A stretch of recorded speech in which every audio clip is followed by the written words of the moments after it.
대만 주변 해역들을 봉쇄해가지고 계속 훈련을 한다. 직접 점령하지는 않더라도 중국의 영향권에 있는 것처럼 점점 가게 된다는 거. 2027년에 전면적인 도발을 할 가능성은 현재로서는 크지 않다라는 거죠. 그 이유가 뭐냐면 중국 경제가 안 좋은데 전면전을 할 만한 여력이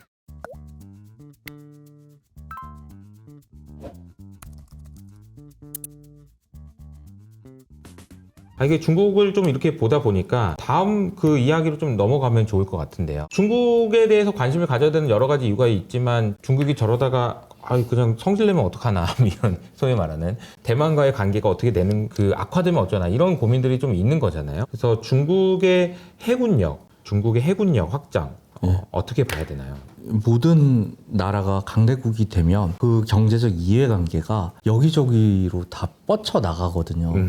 그러면 그 경제적 이해관계를 안보적으로 보호를 해줘야 된단 말이에요. 그게 이제 정부가 하는 역할 중에 하나가 네. 안보적 위험 관리라는 역할이 있거든요. 위험을 차단해줘야 되는 거예요. 기업 활동에서. 그런데 지금 중국이 경제적 이해관계가 전 세계로 다 뻗쳐나가고 있죠. 그러한 물류라든가 에너지 운송로라든가 이런 것들을 다 보호해줘야 된단 말이에요.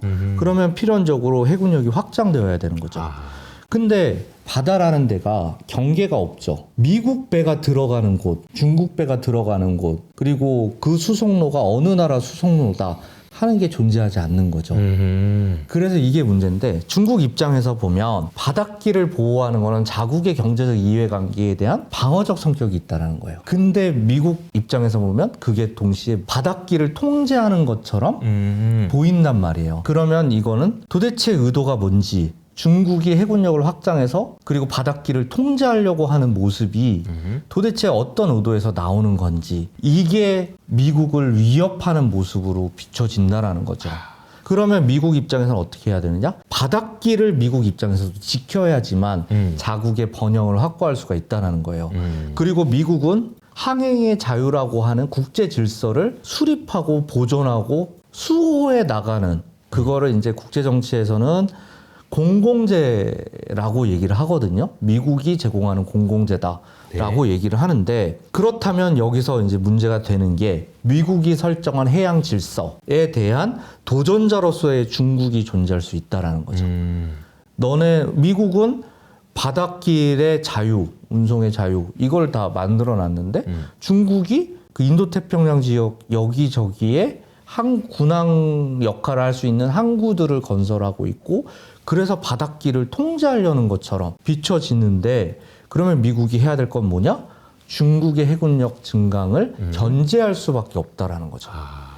그러면 우리 입장에서는 어떤 문제가 벌어지느냐?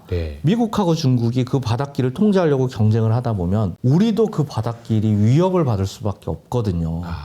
특히 중국에 의한 위협 가능성이 존재를 한다는 거죠. 그러면 우리는 어떻게 해야 되느냐? 자체적으로 해군력을 확장할 수밖에 없는 상황이 올 수밖에 없고 미국 역시 중국의 도전에 대응하기 위해서 더 많은 해군 군함들이 필요할 수밖에 없다는 거예요. 우리나라만 그러면 해군력을 확장해야 되느냐? 다른 나라도 그렇다는 거죠.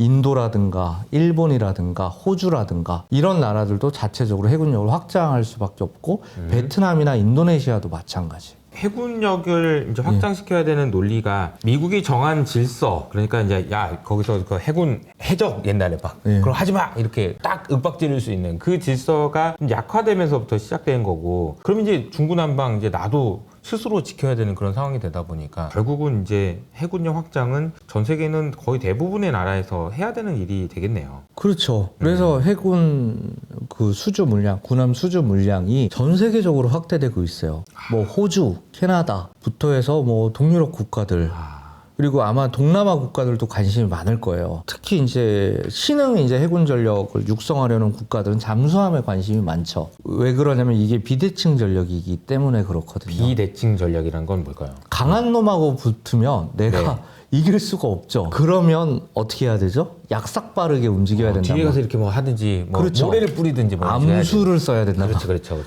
암수를 쓰는 해군 전력이 뭐냐? 잠수하는 거죠. 잠수함이죠.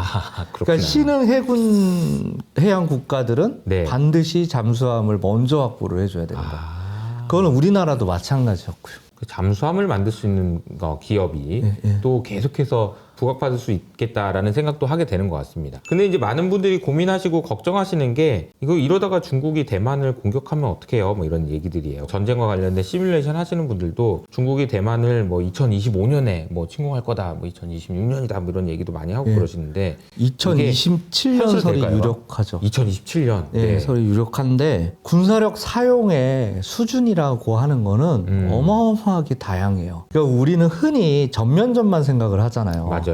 근데 전면전이 아닌 경우도 많고 요즘에는 회색지대라고 해가지고 약 올리는 정도 아하. 의 도발도 있단 말이에요. 예를 들면 북한이 하는 것처럼 쓰레기 보내는 거.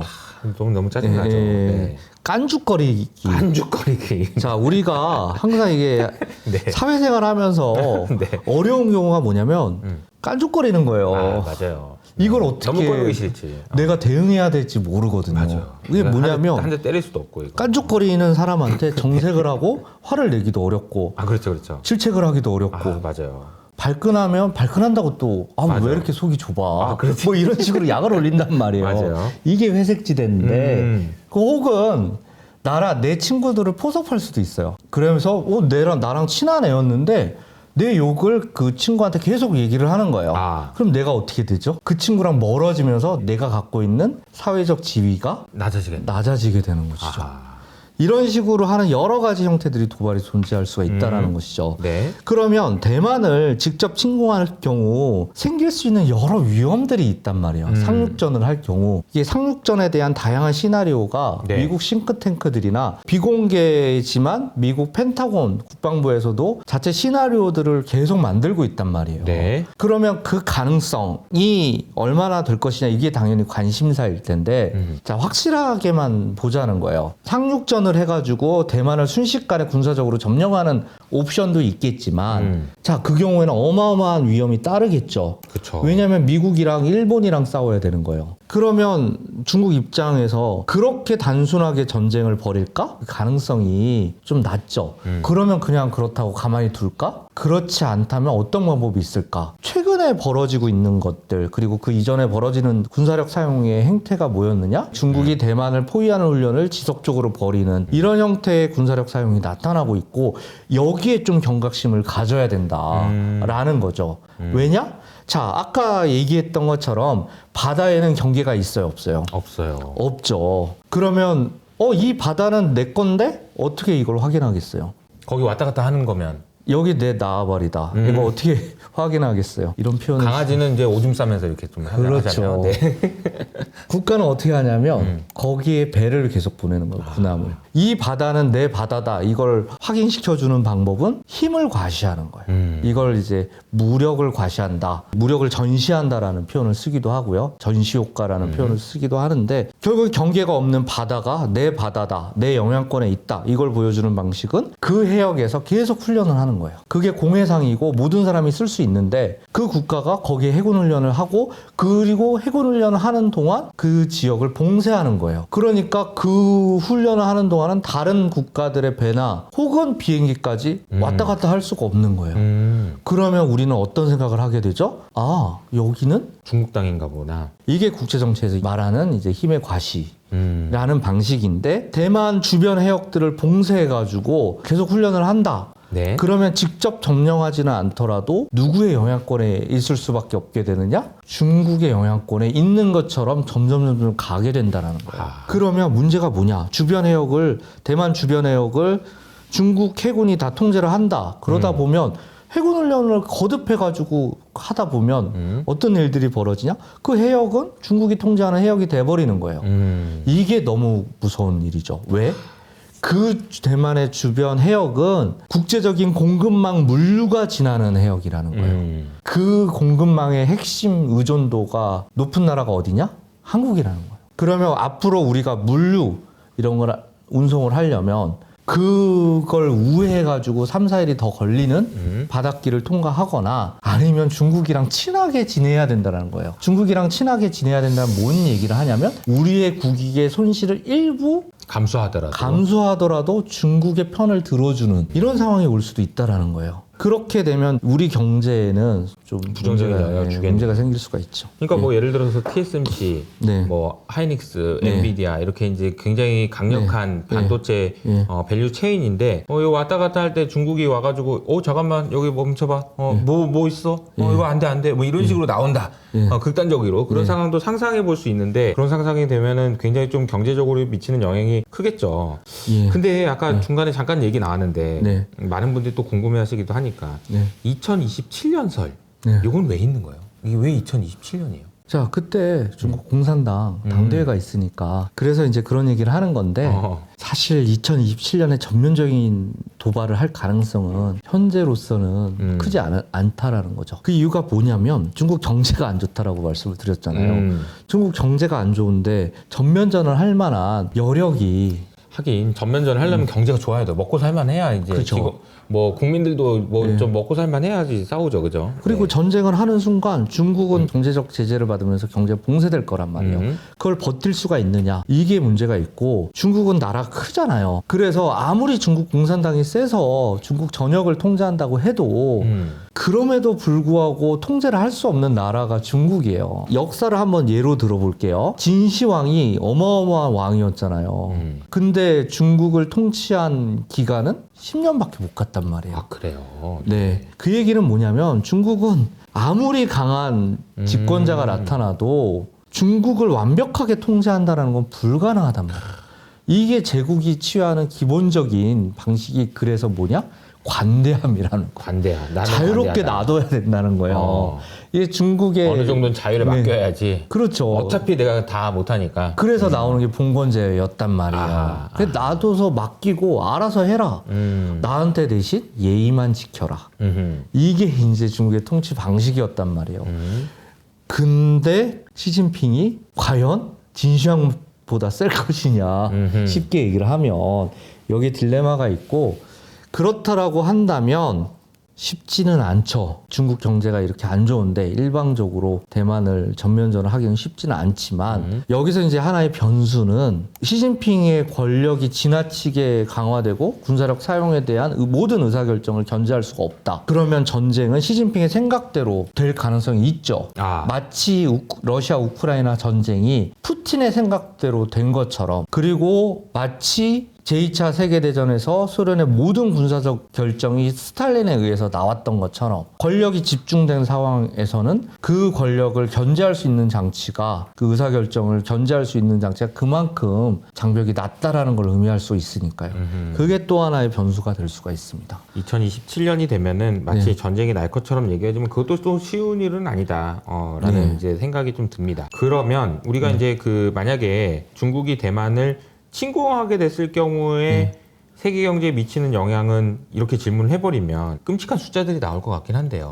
어떻게 일단은 될까요? 지금 대만 핵심 수출품인 그러니까 파운드리 반도체가 그렇죠. 막히니까 미국 기술 기업들, 빅테크 기업들 포함해가지고 전 세계 그 빅테크 기업들은 심각한 타격을 입을 가능성이 높죠. 지금 반도체가 없으면 어떤 제품도 지금 생산이 안 되잖아요. 맞아요. 그래서 반도체 공급망이 교란된다는 위험, 그러면 수요가 있어도 생산이 안 되는 이런 문제가 발생을 할 거고요. 두 번째는 바닷길이 막힌단 말이에요. 그 해역을 돌아가야 된단 말이에요. 그러면 물류의 교란이 발생할 가능성이 높아지는 것이죠. 그리고 당연히 중국에 대한 수출 길이 또 막히게 되는 것이고 그리고 중국에서 꼭 사와야 되는 것들 있잖아요. 히토류. 이런 것들이 또 다 막히게 될 것이고요. 그래서 러시아 우크라이나 전쟁이 하나의 어떤 테스트가 되는 지역이라고 할 수가 있는데 전쟁이 일어날 경우 러시아에서 들여왔던 비료라든가 이런 것들이 다 막히게 되었잖아요. 그런 것들을 놓고 보면 결국에는 글로벌 공급망의 핵심 축이 하나가 무너지게 된다라는 것이고 그리고 또 하나는 바닷길이 또 막힘에 따라서 우회로를 택하는 데 따른 물류 비용 상승 이런 것들이 연쇄적으로 일어날 가능성이 높다라는 것이죠. 세계 경제에 미칠 영향이 작지 않을 것 같아요. 그럼에도 불구하고 항상 위기는 기회랑 같이 옵니다. 그래서 이런 환경에서 우리 수혜를 보는 우리 기업들이 분명히 있을 것 같아요. 어떤 기업들이 있을 거라고 생각하세요? 결국은 미중 간의 해군력 경제에서 미국은 더 많은 군함이 필요할 것이고요. 결국에는 미국 자체에서만 군함을 조달하는 것으로 끝나지 않을 거란 말이죠. 그러면 뭐가 필요하느냐? 동맹국들한테 배를 만들어 달라고 할 수밖에 없다라는 네. 거죠. 그러면 결국에는 이제 군함을 만들 수 있는 기업들, 꼭 그게 뭐 한국 기업이다라고는 할 수 없지만, 왜냐면 독일이나 일본 기업들도 있으니까 네. 그런 기업들이 다 투자 대상이 될 수가 있죠. 물론 이제 저는 한국 사람이니까 한국의 조선 기업들이 성장하기를 바라는 것이고, 그리고서 우리 기업한테는 기회일 수도 있고요. 그런 기회를 잘 살리는 게 무엇보다도 중요하겠죠. 여기서 기회를 잘 살린다는 건 뭐냐면 선진 군함 건조 기술을 우리가 얼마만큼 축적하고 확보하느냐. 미국이나 독일이나 이런 나라들이 갖고 있는 건조 기술, 이거를 우리가 얼마만큼 빼내올 수 있느냐, 우리 기업들이. 여기에 핵심이 있다라고 할 수가 있습니다. 네. 우리나라의 조선 업종, 사실은 이제 트럼프가 네. 전화해가지고 네. 우리 네 좀 배 좀 만든다며, 우리 좀 필요해, 예. 그런 얘기를 직접적으로 했어요. 관련된 주식들도 많이 오르고 했는데, 이런 배경들을 감안해 보면 조선 업종들이 계속, 특히 이제 방산과 관련된 조선 예. 긍정적일 수 있겠다 이런 생각이 좀 들긴 하네요. 거기서 핵심은 뭐냐면, 그럼 미국이 직접 만들지 왜 한국한테 그쵸, 부탁을 그쵸. 했을까? 맞아요. 우리 일본한테 부탁을 할까? 네네. 이 질문을 할 수가 있잖아요. 상업 선박 건조 능력하고 군함 건조 능력이 같이 가는 거거든요. 그런데 미국은 인건비 문제도 있고, 그래서 조선업이 굉장히 쇠퇴를 했어요. 미국 초기 경제에서도 조선업이 경제를 견인하는 역할을 했지만, 문제는 뭐냐, 인건비 상승이나 생산 단가가 올라가면서 미국의 조선업, 상업 선박을 만드는 조선업이 상당한 이제 쇠퇴가 나타났다는 것이죠. 미국이 세계 상업 선박에서의 건조 비율을 봤더니 0.1% 이하라는 거예요. 그러면 무슨 능력이 떨어지느냐? 군함을 건조할 수 있는 능력이 떨어진다라는 거예요. 이게 왜 중요하냐? 태평양 전쟁을 놓고 볼게요. 일본하고 미국이 항공모함 전쟁을 벌였단 말이에요. 바다 위에서. 초기에 하와이에 있었던 미국 군함들이 엄청난 타격을 입었죠, 일본한테. 근데 어떤 일이 벌어졌죠? 그거를 상쇄하고 오히려 초과할 만한 군함 건조 능력을 당시에는 갖고 있었단 말이에요. 부수는 것보다 더 만들어버리는 그렇죠. 거죠. 그래서 전쟁 초기에는 기본적으로 전력이 상당 부분 손실을 입게 돼요. 근데 어떤 국가가 결국 승리하느냐? 손실을 받은 거 이상으로 생산하는 국가가 승리를 했다라는 거죠. 그래서 재밌는 게 2차 대전 당시에 독일 공군이 영국 공군을 압도했거든요. 근데 문제는 뭐였느냐? 독일 공군이 그렇게 해서 전쟁 초기에 압도하고, 그러면서 독일 공군 전력이 또 손실을 어마어마하게 입었어요. 영국 공군도 똑같이 손실을 입었겠죠? 근데 그 이후에 어떻게 역전이 됐느냐? 영국 공군 전투기들은 그 이상으로 늘어났단 말이에요. 영국이 갖고 있는 산업 능력 때문에 전투기를 계속 만들어낼 수 있었다는 거죠. 그렇기 때문에 미국은 뭐가 필요하냐? 지금 건조할 수 있는 능력 이상의 건조 능력을 확보해야 되는데, 그게 미국 내에서만 안 된다는 거죠. 이것까지 염두에 둬서 강대국들은 움직이고 있는 것이죠. 큰 틀에서 보면 오늘 방금 얘기해 주셨던 이야기는 결국 강대국이 바다에는 경계가 없고, 그 바닷길을 질서를 지키는 이제 미국 중심의 질서가 흔들리는 과정에서 진짜 많은 일이 일어날 수 있고, 각 국가들이 어떤 선택을 하는지, 그리고 이제 미국의 입장에서는 더더군다나 우리 조선 업종들이 왜 필요한지, 이런 이야기를 너무 흥미롭게 잘 들은 것 같습니다.